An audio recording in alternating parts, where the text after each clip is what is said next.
눈에는 눈, 이에는 이. 러시아 최고위 인사가 마치 기다렸다는 듯 우크라이나 대통령 제거를 입에 올렸습니다. 크렘린궁을 겨냥한 드론 공격이 발생한 직후입니다. 러시아가 암살 시도에는 암살 시도로 대응하겠다며 눈에 불을 켠 모습입니다.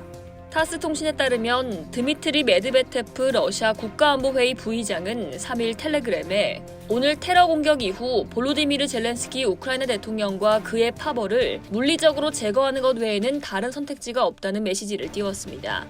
그는 우크라이나가 무조건적인 항복 문서에 서명하는 데는 젤렌스키 대통령이 꼭 필요한 것은 아니다라며 히틀러도 독일이 항복할 때 서명하지 않았다. 항상 대체자가 있다고 덧붙였습니다.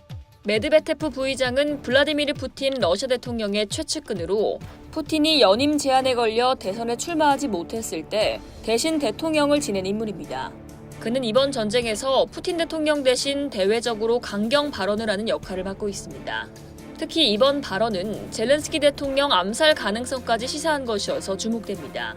전쟁 초기에도 러시아의 젤렌스키 대통령 암살 시도가 있었다고 알려졌는데요.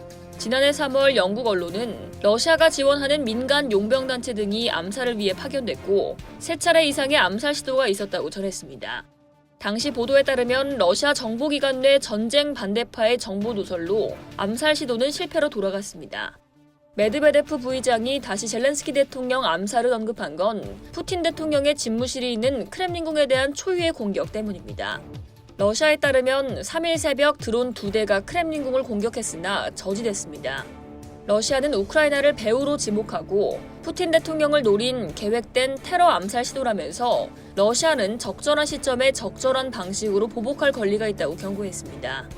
이에 대해 젤렌스키 대통령은 우리는 푸틴이나 러시아를 공격하지 않고 우리 영토에서 싸우고 있다며 암살 공격을 부인했습니다.